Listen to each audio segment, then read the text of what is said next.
magandang paksa mga kapatid, may kinalaman sa penitensya. Alam nyo yung penitensya mga kapatid ay sikat yan dito sa Pilipinas, specifically sa lugar ng Pampanga at Tidan. No, itong penitensya na kung saan nangyayari ito kapag mahal na araw. At atin itong binabanggit mga kapatid dahil bakit may mga mahal na araw na binabanggit? Ano po ang tinatawag mga minamahal na mga kapatid na nangyayari dito? Ito ba'y biblical? Ito ba ay turo ng Biblia? Ginagawa na ba ito noon? O ito ba ay sikat ba ito sa ibang bansa o dito lang sa bansang Pilipinas? No, kasi hindi ko masyadong nakikita yung ganitong klaseng activity mga kapatid sa ibang bansa, lalo na yung nagpapalo sa likod, no, yung tinatawag nating sinasaktan ng sarili, pinaparusahan mga kapatid, no, at yung iba nagpapapako sa cross mga kapatid. Ayon po sa isang taga Pampanga, no, sa pag-aaral mga kapatid, ang sabi niya ito anyang penitensya ay isang tradisyon na pinanghawakan ng mga Pilipino. Ayan.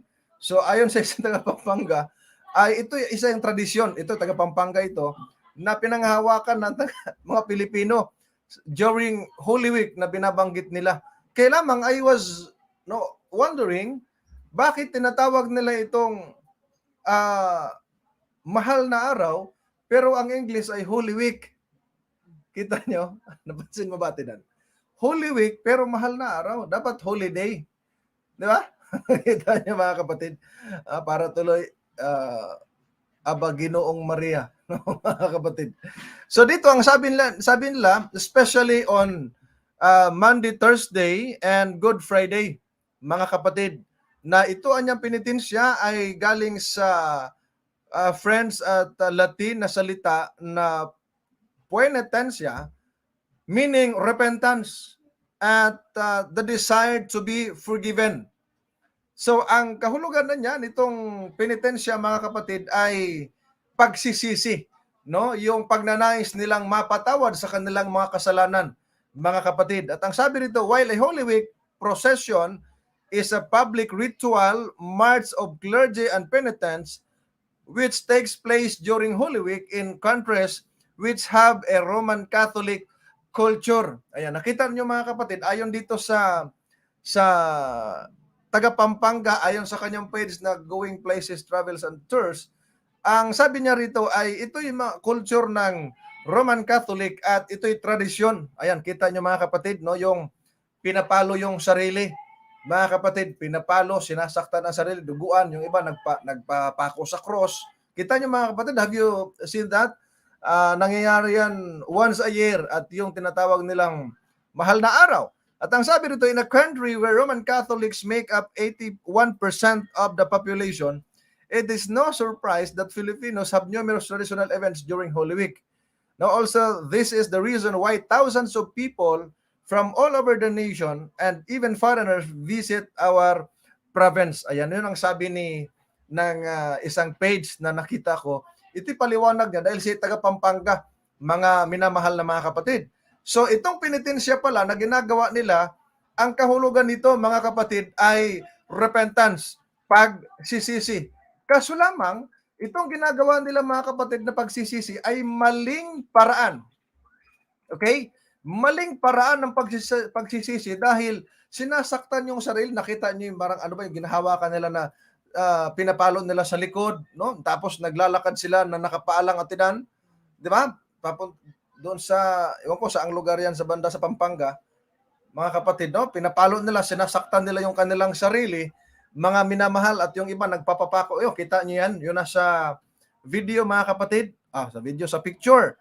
Ayan, nakita niyo, yung iba pinapalo, yung iba talaga ay nagpapalo sa yung pinakaunang picture natin na pinakita mo. Ayan, mga kapatid, di ko alam anong tawag niyan sa kanila pong dala-dala na kung saan ay yung likod nila. Kita niyo yung dugo, mga kapatid, no? Kita niyo yung ginagawa nila.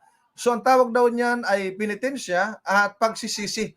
So sinasaktan nila ang kanilang sarili in order for them not to be forgiven. Okay? To gain forgiveness. Yun ang kanilang purpose of having this penitensya na binabanggit mga minamahal na mga kapatid, o doon sa mga dating Katoliko, have you experienced this kind of Roman Catholic tradition, mga kapatid, na ginagawa dyan sa Pampanga, mga kapatid? Di ba? Ito ba ay pag pinapalo ka nga ng nanay mo, galit na galit ka, lumalaban ka, pero ganito, ikaw mismo naglalagay ng sinasaktan mo ang iyong sarili. Mga kapatid, di ba? Mga minamahal. And then, yung iba dyan, nagpapako sa cross. Di ba, Atin, nagpapako sa cross na ginagawa nila yung pinapako dito, tapos ginagaya nila kung ano yung ginawa sa ating Panginoong Kristo. O, kita nyo mga kapatid, o, kita nyo, umiiyak pa nga, o. Di ba? Kita nyo yung nagpapako sa cross, mga kapatid? O, tingnan nyo dyan. Nagpapako sa cross, ginagaya yung ginagawa ng ating Panginoong Kristo. Nagpapakita lang sila dyan, mga kapatid, na hindi sila nakontento doon sa pagkapako ni Kristo sa cross for the forgiveness and remissions of our sins. No? For us to be forgiven, mga kapatid, at matubos. Ngayon, diyan sa kanilang ginagawa, mga minamahal na mga kapatid, na sabi nila, ito ay paraan ng pagsisisi nila o pagpapakita ng kanilang pagsisisi. Ngayon, meron akong kilala sa Biblia na nagkasala din Atidan at nagsisi, pero maling paraan yung kanyang pagsisisi. At alam ninyo kung sino siya. Siya po si Judas Iscariote. Di ba? Mga kapatid, if you know the story of Judas Iscariot, mga kapatid, Iscariot, na kung saan siya yung nagkanulo of all the apostles, si Judas Iscariote lamang yung nagkanulo sa ating Panginoon. Mga kapatid, okay, nagkanulo siya, kaya nga ang sabi niya doon sa mga sundalo, kung sino yung aking halikan, no, sa pisngi, ay siya yung inyong huhulihin, mga kapatid. Ngayon, noong siya po, mga minamahal na mga kapatid, ay nakita niya yung nangyari sa ating Panginoong Jesucristo, ay nagsisi siya, mga kapatid. O, pakinggan ninyo ha. Sa Mateo Kapitulo 27, versikulo 2 at 3. Mateo Kapitulo 27. 3. Ang sabi diyan, mga kapatid, ayan o, nang magkagayoy si Judas na nagkanulo sa kanya, pagkakitang siya'y nahatulan na, ay nagsisi. Nagsisi. At isinauli ang 30 putol na pilak sa mga pangulong saserdote at sa matatanda. At ang sabi niya sa verse 4, at sinasabi, nagkasala ako sa aking pagkakanulo sa dugong walang kasalanan. Datapwat kanilang sinabi, ano sa amin? Ikaw ang bahala niyan. Verse 5, at kanyang ibinulaksak sa santuario ang mga putol na pilak at umalis at siya yumaon at nagbigti. O, kita nyo mga kapatid. Have you noticed, mga minamahal, si Judas ay nagsisi rin sa kanyang ginawa sa pagkanulo sa ating Panginoong Jesucristo. At sa verse 3, ang sabi diyan, at nang magkagayo si Judas na nagkanulo sa kanya, sa ating Panginoong Jesus, pagkakitang nahatulan na si Jesus Christ, ay nagsisi itong si Judas, mga kapatid. At nung nagsisi siya, ay kanyang isinauli yung 30 putol na pilak, mga kapatid, na pinagbinta niya sa ating Panginoong Jesus. Kita niya sa pagbinta. Ngayon, pagdating sa verse 4, ang sabi niya, nagkasala ako sa aking pagkakanulo sa dugong walang kasalanan. Ang masaklap niyan, yung kanyang pagsisisi ay maling paraan, sapagkat sa verse 5, ang sabi niya, kanyang ibinulaksak sa santuario ang mga putol na pilak at umalis at siya'y yumaon at nagbigti. O, kita niyo mga kapatid, kaya yung pagbibigti, yung pag-suicide, ay talagang nananiwala akong walang kaligtasan yun eh. No? Yung suicidal, yung pagpatay mo sa iyong sarili, nagpakamatay ka, you have no right, mga kapatid, na kitilin yung buhay mo. It's because yan ay hiram mo sa Diyos. Let God ang kumuha niyan, hindi ikaw. Mga minamahal na mga kapatid. Ngayon, si Judas ay nagsisi rin, mga kapatid, nagsisi rin sa kanyang ginawa. Nga lamang, pagkatapos niyang magsisi, nagpakamatay siya. Maling paraan ng pagsisisi. Dito sa mga nagpepenitensya, mga kapatid, no, ng mga kaibigan natin mga Katoliko, I was a Catholic before, but I never experienced that kind of Catholic tradition dahil wala naman yan sa Masbate. No, I never heard, o sa Bicol, wala naman yan, wala akong masyadong balita na merong ganyan. Only in Pampanga, mga kapatid. Ngayon, yung pagpipinitensya na ang sabi nila, the meaning of this penitensya is repentance, the desire to be forgiven.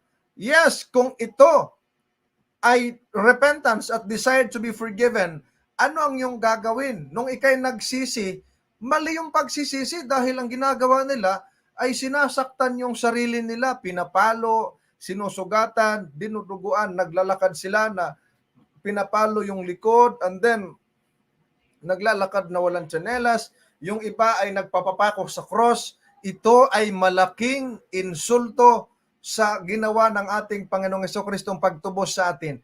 Parang hindi tayo satisfied, parang hindi tayo kontento sa ginawang pagtubos ni Kristo sa cross. Bakit ka magpapapako sa cross? Ngayon sasabihin ng mga kaibigan natin mga Katoliko, hindi turo ng Katoliko yan. Hindi yan, nasaan sa doktrina namin? Oo nga, ganito gawin natin. Ganito ang ating lohikan yan. Kung ito nga hindi nyo turo, ba't nyo hinayaan na once a year, meron kayong ganyan tuwing mahal na araw? Bakit hinahayaan niya? Ito mga Katoliko, gumagawa ng sariling tinatawag nating activity na hindi biblical. Halimbawa, yung pagpapapako sa cross. If it is not the teaching of the Catholic Church, bakit hindi nyo sinisita? But pinapayagan yung ginagawa ng ganyan at ang daming mga deboto na gumagawa ng ganyan. And every time na mahal na araw. Ngayon sasabihin nyo, inaalala namin ginawa ng ating Panginoong Jesucristo nung napako sa cross. Yes, madaling alalahanin yon. Madali yung alalahanin at isa sa pag-aalala noon ay yung itinuro ng ating Panginoong Jesucristo sa Biblia. Nagturo ba ang ating Panginoong Jesus na magpapako ka rin sa cross para alalahanin mong siya napako? No! Itinuro ba ng ating Panginoong Jesucristo na kailangang yung tinatawag nating sugat-sugatan, ang iyong palupaloyin, parusahan ang iyong sarili for you to be forgiven? Ay mali, mga kapatid. No? Alam nyo ba paano si Judas nagsisi nung siya binanggit na nagbigti? Mga kapatid, ito ang sabi ng Biblia sa Gawa, Kapitulo 1, versikulo 18 at 19. Pakinggan ninyo ang nakasaad, mga kapatid. Ito, ganito ginawa ni Judas Sabi mga kapatid, kumuha nga ang taong ito, si Judas, ng isang parang sa pamamagitan ng ganti sa kanyang katampalasanan at sa pagpapatihulog ng patiwarik ay pumutok siya sa gitna at sumambulat ang lahat ng mga laman ng kanyang tiyan. Verse 19. At ito'y nahayag sa lahat ng mga nagsisitahan sa Jerusalem.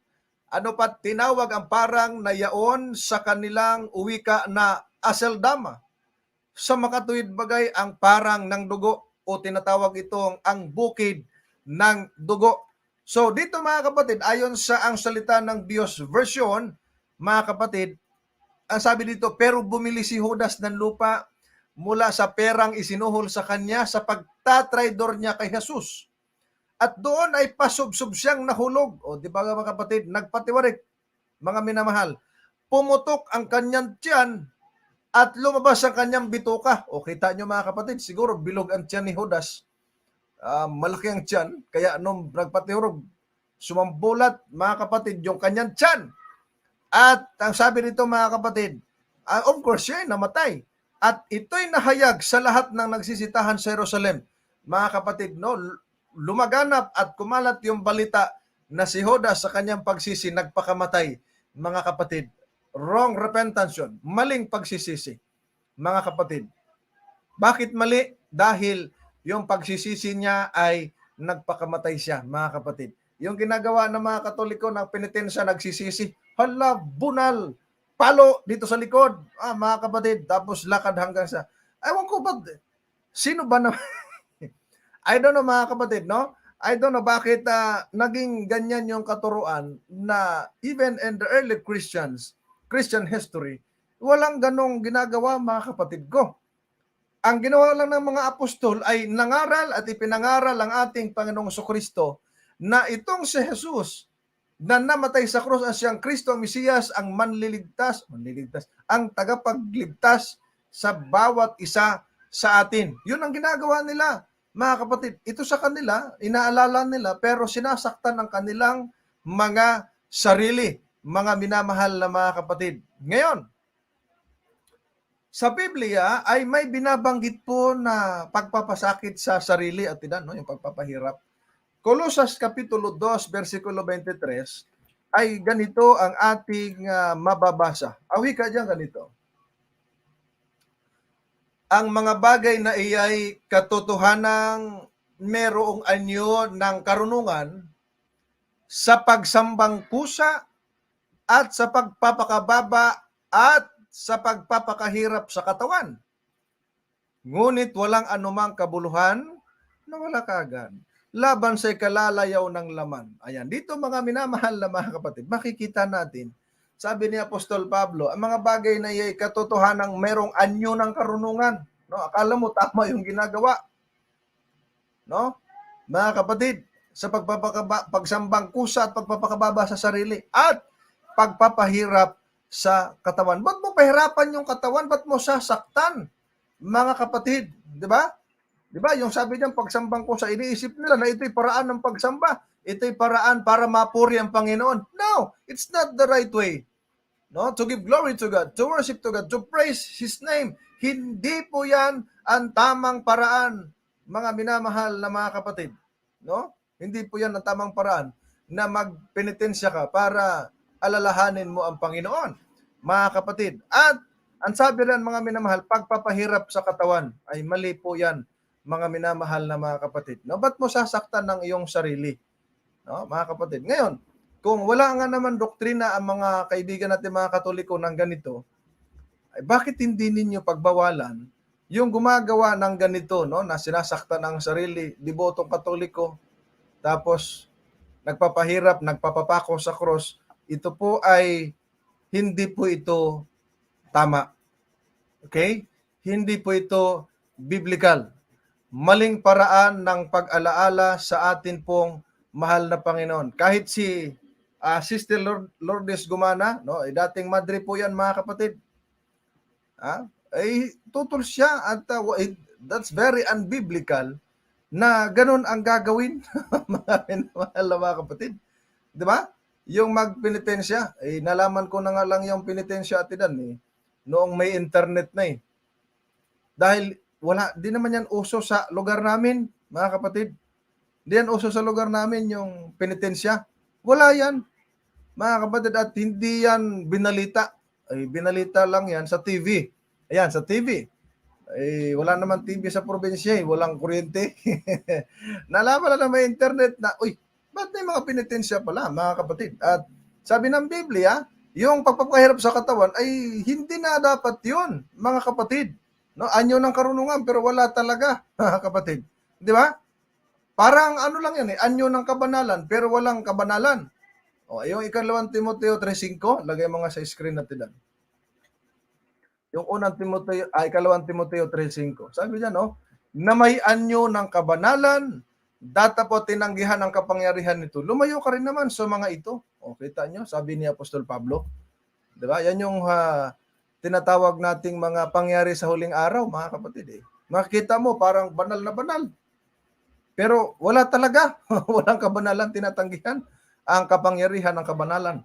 Mga ginigiliw kong mga taga-subaybay. Excuse me. So dito, mga kapatid, nakikita natin na hindi siya valid yung saktan mo ang iyong sarili. No, magpipinitensya ka, magpapapako ka sa cross para tanggapin ng Panginoon ang iyong pagsisisi, mga kapatid. Sinasaktan mo ang iyong sarili para makagain ka ng kapatawaran. Mali, mga kapatid, no? Huwag sasaktan ng sarili. Noong nga may isang tao sa panahon nila Apostol Pablo. Noong si Apostol Pablo at si Apostol Silas ay nakulong atidan, ay habang sila'y nananalangin, diyan po yung mababasa natin sa Gawa 16. Noong sila'y nananalangin, mga minamahal na mga kapatid, ay nagkaroon ng lindol at nabuksan yung bilangguan, pati yung mga gapos nila. Matindi yun, ha? Mga kapatid. Yung bantay nila nakatulog sa gabing yun. Nung magising, ay gustong magpakamatay nung bantay. Mga kapatid, gusto magpakamatay. Bakit? Kasi siyempre, bantay ka tapos patulog-tulog ka at hindi mo alam na bukas na yung kulungan, ay akala mo wala na yung mga nakakulong, anong gagawin mo ngayon? You are accountable doon sa mga individual na nakulong. Di ba ka? Kaya nga, yung mga security guard, yung mga police na naka-duty, hindi talaga yung natutulog. Kaya pag may natutulog, nire-remove sa trabaho eh. Di ba? Binalita nyo, no, si General Eliazar pa yung NCRPO ba yun? Diyan sa, sa Metro Manila. Aba, pagka sila'y nag-surprise visit sa mga station, may naabutang mga tulog. Bakit ate Dan? Ha? Kaya mo lang. Ay nire-remove mga kapatid, no? Nire-remove at tinatanggal sa pwesto. Meron ngang nagising lang kagigising lang pagdating niya. Tulog ka no? Lasing pa. Mga kapatid. Tinatanggal kahit na security guard. Bakit ka magbabantay? Kung tulog ka. Yun ang nangyari mga kapatid doon sa isang tagapagbantay sa bilangguan. Anong sabi ni Apostol Pablo? Basahin nga natin yung pong Gawa, Kapitulo 16, versikulo 27 at 28. Ang sabi dyan, ayan, ang sabi dyan, at ang tagapamahala, palibhasay nagising, ayan ha, nagising sa pagkakatulog at nang makitang bukas ang mga pinto ng bilangguan, ay binunot ang kanyang tabak at magpapakamatay sana sa pagkaakalang o pag-aakalang nakatakas na ang mga bilanggo. O kita nyo? Verse 28. Datapot sumigaw si Pablo ng malakas na tinig na sinasabi, huwag mong saktan ang iyong sarili sapagkat nangaririto kaming lahat. O kita nyo? Ngayon lang kayo nakakita ng mga nakulong na kahit bukas na yung gate, hindi pa tumakas. Minamahal na mga kapatid. Di ba? Ngayon lang kayo nakakita. Kung dito yan sa atin, pagka nakabukas ang gate, tulog ang bantay, wala na. Nagsitakbuhan na, nagsitakasan na yung mga nakakulong. Mga minamahal na mga kapatid. Sa panahon nila Apostol Pablo, hindi sila tumakas nung sila'y nanalangin. Kaya nga, ang nangyari mga minamahal, nung bunutin na ng espada ng bantay at magpapakamatay na, siyempre, bantay ka ba naman, patulog-tulog ka, ay mag-resign ka na lang, kapatid.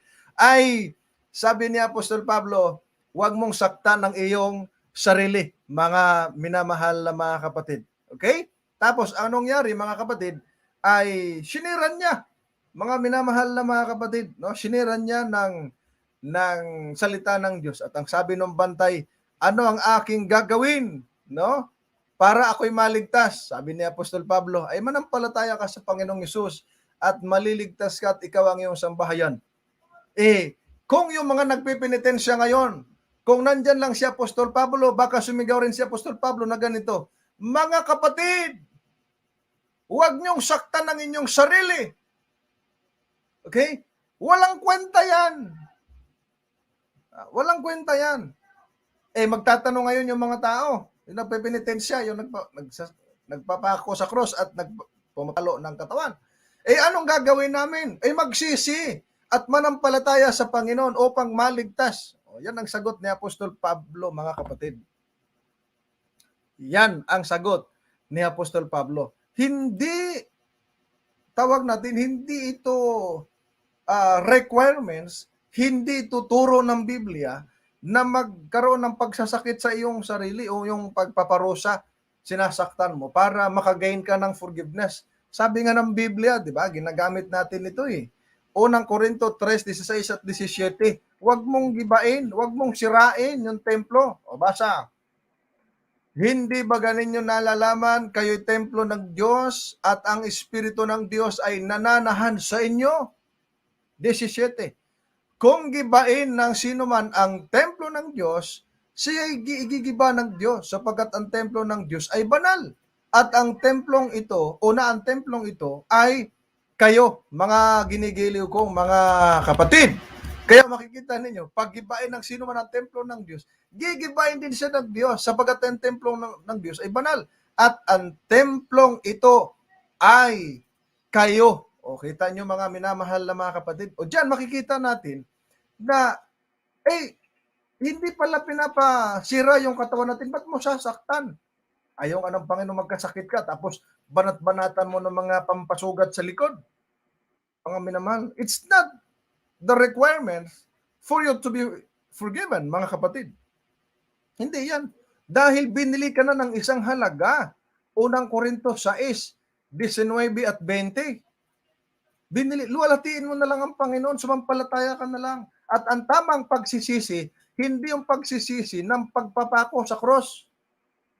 Dahil si Kristo na ang napako, mga minamahal. That's why, kapag ka nangangaral tayo, si Kristo pinapangaral. Si Kristo ang tagapagligtas. Si Kristo ang tutubos sa atin, mga minamahal na mga kapatid. O kita ninyo, mga minamahal. Kaya nga, nangyayari lang naman yan ay once a year, di ba? Once a year nangyayari tuwing mahal na araw. Kailan ba yung susunod na mahal na araw? Di ba? Meron ngayong April yata. Ayon po sa kanilang libro, no, atin po yung alamin ng konti lang, no, kung biblical ba yan. Kasi may binabanggit sila na Holy Week. Itong libro nila mga kapatid, pakita natin. Ayan, no. Catholic Customs and Traditions, a Popular Guide by Greg Dus, mga kapatid, no? Ang sabi niya sa kanyang sulat, mga kapatid, basahin muna natin yung libro na ito. Sabi dito, Catholic Customs and Traditions, a fascinating volume for both pre- and post-Vatican II Catholics and makes an ideal resource for people involved in the RCIA. This is a book that encourages a respect for enjoyment of the varied traditions which give flesh to the Roman Catholic Church. Ayan, mga kapatid. So dito sa kanyang sulat na book, mga minamahal, ang sabi niya, dito po sa Customs and Traditions, Popular Guide, page 82. Ang sabi nila sa Holy Week, ayan, yung Holy Week. Sabi nila, napakita natin yan, Holy Week is the heart of the church year. Ayan, sabi nila. The word holy is in the descriptive title Holy Week, highlights this week as unique and most holy in the annual cycle of time for Christians. Official church rituals and other traditions observed during this week remember and make present the passing of Jesus from life to death to new life and all of creation along with Him. So ang sabi dyan sa Catholic Customs and Traditions, mga kapatid, sa page 82, yung Holy Week niya, it is the heart of the church year. No, ito yung pinakasentro nila, mga kapatid, yung puso. At yung salitang holy, in the descriptive title Holy Week, mga kapatid, highlights this week as unique and most holy. Sabi nila, most holy in the annual cycle of time for Christians. So, sa buong isang taon, mga kapatid, no, sa mga Romano Katoliko, ay ito ang most holy, pinakabanal. Mga kapatid, nagtataka ako bakit naging pinakabanal. Sa Biblia, wala namang ganun. Sige nga, mag-search kayo sa Bible. Meron bang Holy Week? Mga kapatid, wala. Dahil, ang sabi sa kanilang book, official church rituals and other traditions, mga kapatid. O, kita nyo? Ito yung ritual lamang at mga tradisyon sa Holy Week, mga minamahal. Bakit lagi nyong inaalala sa pamamagitan ng sa penitensya? Hindi pala yan, mga kapatid. Nasabi riyan, no? Tapos sasabihin na ito ay unique and most holy sa annual cycle ng mga Kristiyano. Ay hindi ang totoo, mga minamahal. That's why ang sabi diyan ni Greg Dus, ito ay rituals and other tradition. Ano pa ang sabi sa page 83? Ang sabi diyan sa page 83, mga kapatid, ganito. Sacred Triduum. Originally, therefore, there was no Holy Week. Ang sabi diyan, originally niya, there was no Holy Week. Wala pala talagang Holy Week. The Pascha was celebrated in the context of a single day, the Easter Vigil. The nucleus was called the Sacred Triduum. Sa Latin ay 3 days. Hindi yan Holy Week kasi 3 days. Ang problema, yung salitang Holy Week nila, pag isalin sa Tagalog, mahal na araw. Kita nyo, mga kapatid. Ang nasabi dyan, Friday until Easter morning, and remember the death, burial, and resurrection. Later, Holy Thursday was included because all days were reckoned from sunset of the previous evening. So makikita naman natin, nakita ninyo dyan, mga kapatid, yung context, yung reckoning nila ay from sunset na rin nag-start. Mga kapatid, kung from sunset, bakit ngayon ang counting nila ay ang simula nasa kalagitnaan ng hating gabi? Kalagitnaan ng hating gabi. Nasa hating gabi. Kapatid, di ba? Yung halimbawa, sabi nila, ay ano na, lalo na pagka New Year, pagkahapon, huwag tayo matulog ha kasi mamayang alas 12 ng hating gabi. New Year na. Di ba? Pero dito, kapag ka magbabantay pala sa Holy Week, nila ay mag-start ang sabi diyan ng Thursday evening. Dahil mag-start ang reckoning niya nila ay from sunset of the previous evening. Kita ninyo? Mga kapatid, at yun naman talaga ang reckoning na nakalagay sa Biblia. And then sa baba, with the end of the persecution of Christians, Christian emperors forbade work and all forms of amusements during this week. Diba? Pinagbabawalan lahat ng mga party-party, lahat ng trabaho, pinatigil at pinagbawal. Sabi diyan, it was also a tradition, that those in prison be pardoned. Aba, ang ganda, ha? Lahat yung mga na priso ay, ano bang Tagalog sa pardon? Ipawalang sala. And then, ang sabi diyan, Holy Thursday, Good Friday, and Holy Saturday were enforced as holy days. Kita nyo, mga kapatid? Ang sabi diyan ng kanilang libro, mga kapatid, na Catholic Customs and Tradition, yun anya, mga kapatid, yung Holy Thursday, Good Friday, and Holy Saturday were enforced as holy days. Inobliga, o ano ba tawag sa enforce? Mga kapatid, sa Tagalog, in-enforce. Ginawang batas nila, itinuro nila na dapat ito yung mga banal na araw ito. No! Sa Biblia, only one day ang holiday, and that is Sabbath day. Okay lang yun nasa isa. Yung nakalagay atin na Holy Saturday, okay yun. No? Kasi kasing kahulugan yun ng Holy Sabbath day, mga kapatid.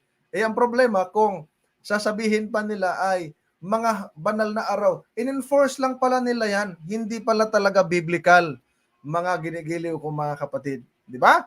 Ngayon, dahil Holy Week, ibig sabihin, hindi lang 3 araw, atinan. Holy Week Okay? Ayon pa sa page 84. Doon tayo sa page 84. Mayroon silang preparation dyan Ayan Sabi dyan, preparation days.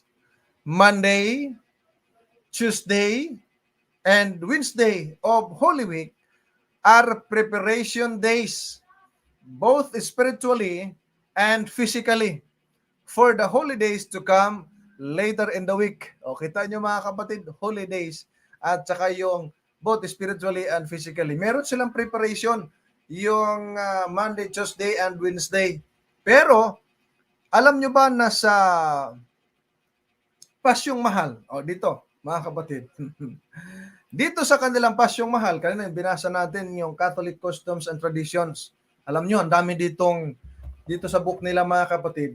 Maraming sinulat dito si Greg Dos, mga minamahal, patungkol sa Sunday, patungkol sa Saturday, mga kapatid, ang ganda ng pagkasulat dito at pagkahanay, mga kapatid. Ngayon, sa kanilang pasyong mahal, alam naman natin, pag mahal na araw, mga minamahal na mga kapatid, ay ito yung binabasa nila.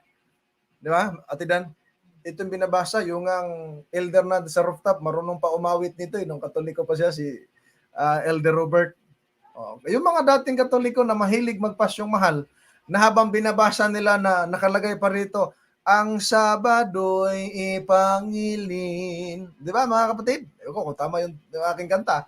Nakalagay din dito. Ngayon, dito sa pasyong mahal, ito yung inaawit nila, mga kapatid, na pagka nagsisimula sila ng kanilang awitin, mga kapatid, nagsisimula sila, linggo sila nagsisimula, at ang tawag sa kanila pong unang babasa, mga kapatid, na o pag-aawit nitong pasyong mahal, may tinatawag sila, Tida, na Domingo de Ramos. Domingo de Ramos. Ayan, mga kapatid, di ba? Domingo de Ramos, nagsimula na yung mga pasyonista. Pasyonista ba ang tawag?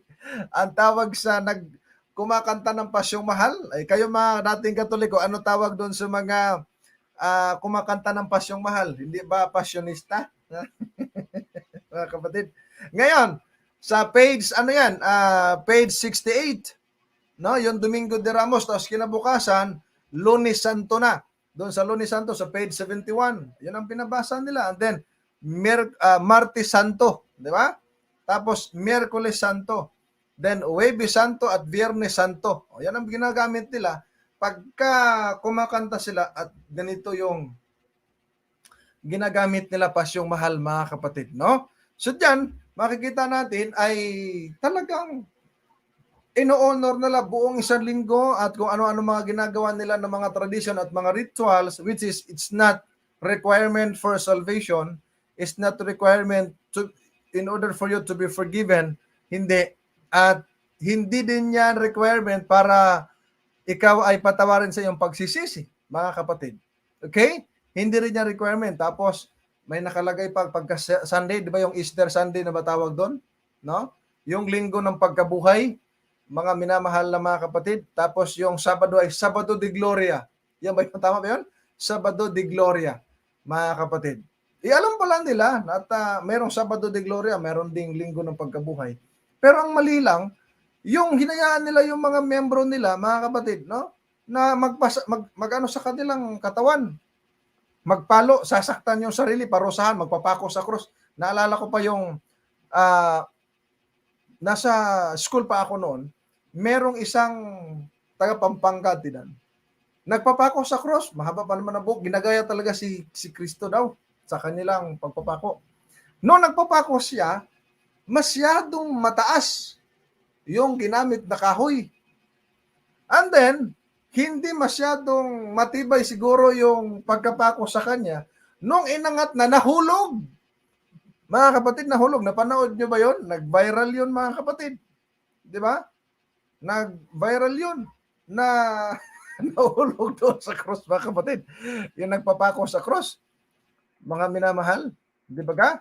So doon makikita natin, iyon po ay hindi po nararapat, no, mga minamahal, mga kapatid. Nahulog eh.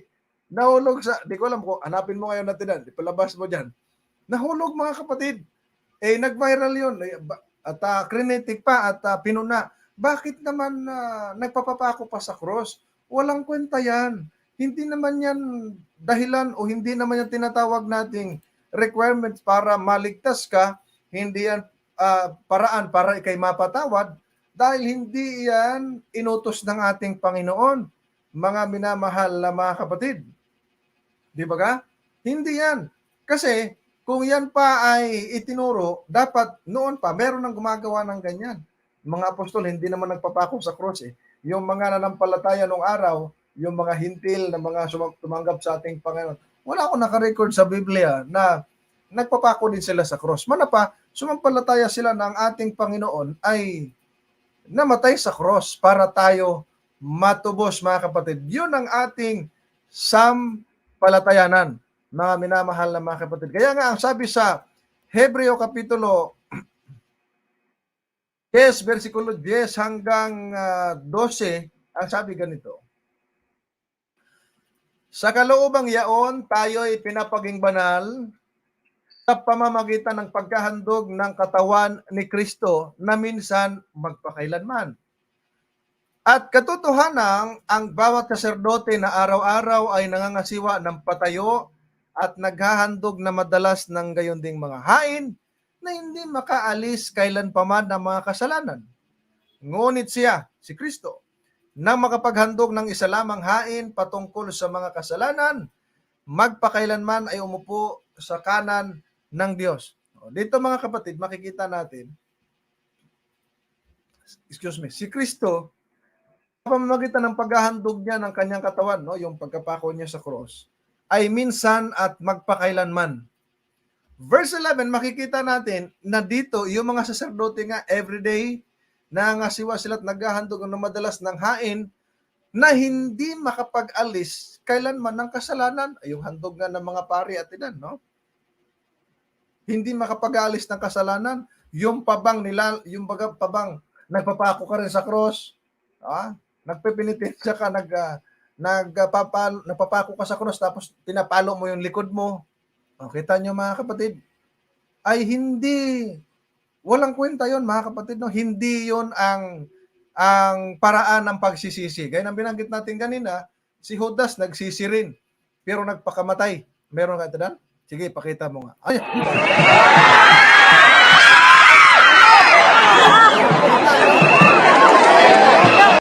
Hindi mo. Ito, nagpapako sa cross, mga kapatid, ha?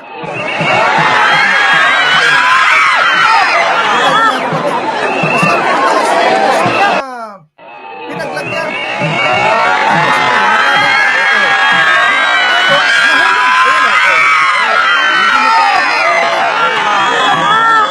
Ito yung mga minamahal na mga kapatid. Ito ba ay biblical? Napapako ka sa cross? Nahulog tuloy mga kapatid, no? Nahulog tuloy.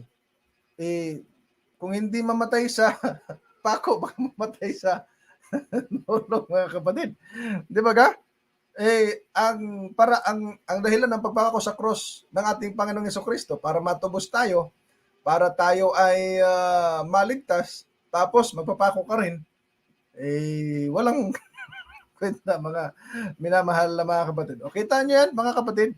O yan, nag-viral yun mga kapatid. Di ba? Ito po ang paraan para mapatawad ka, una magsisi ka.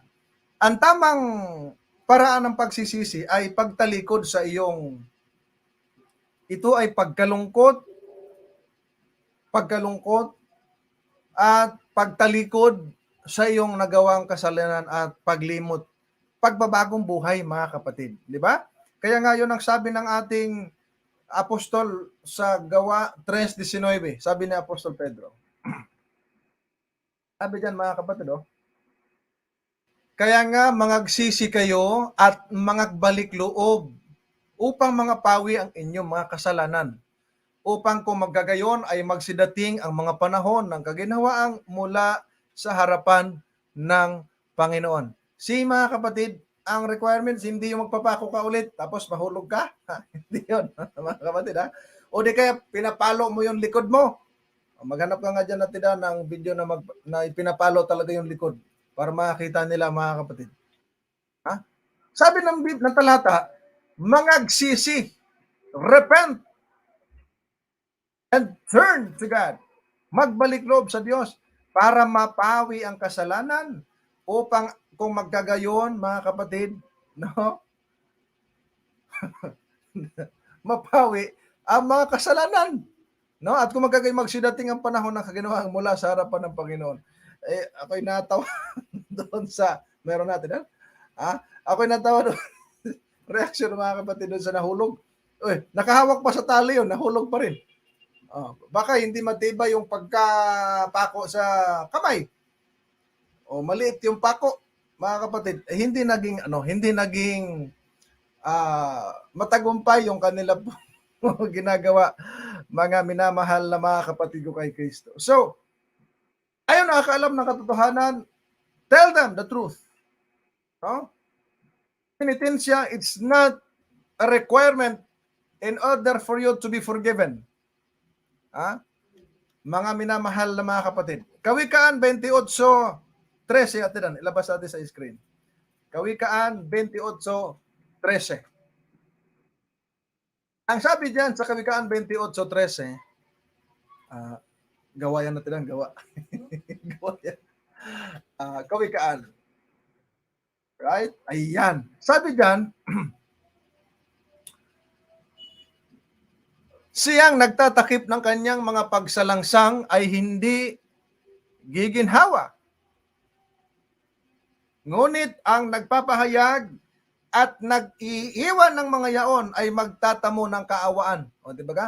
You can gain mercy kapag i-confess mo yung kasalanan mo at iiwan mo. Iyan ang pagsisisi, mga kapatid. Iiwan mo. Okay? Iiwan mo yung kasalanan mo at magtamo ka ng kaawaan, sabi ng Biblia. Meron natin dan. O, ipakita ka natin yung sige lang.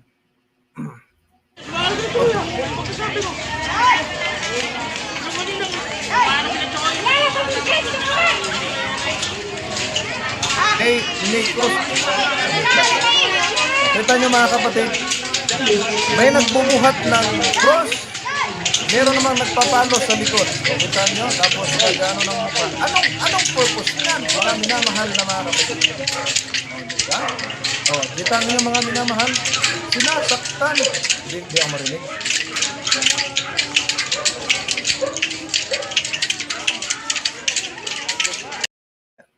Nakita nyo mga minamahal, salita pala ako ng salita kanina. Hindi pala narinig. Kita nyo mga minamahal na mga kapatid, sinasaktan yung sarili, sumasayaw pa nga, no? Parang nagbudot, nagtsatsa, mga kapatid, may nagbubuhat pa ng cross. It's not, mga kapatid, hindi yan tinuturo ng Biblia. Hindi yan paraan para magain mo yung pagliligtas, mga kapatid, ng ating Panginoon. Kapatawaran, yung pagsisisi, hindi po yan, mga kapatid, no? Hindi po yan. Kaya sa Biblia, no, mga minamahal na mga kapatid, yung tamang pagsisisi, sabi ng talata, Kawikaan 28:13, iiwan, ipapahayag mo sa Panginoon, tapos iiwan mo, magtatamo ka ng kaawaan, mga minamahal. And then, nasabi diyan, magbalik loob sa Panginoon. That's it.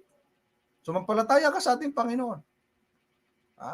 Dahil, ang Juan 1:12 ay bibigyan ka ng karapatang maging anak ng Diyos kapag ikaw ay humingi ng tawad sa ating Panginoon, mga kapatid. No? Kahit nga yung pag-confess ng kasalanan mo sa pari. No? Tapos sabihin ng pari, pinatawad na kita. Ano yun?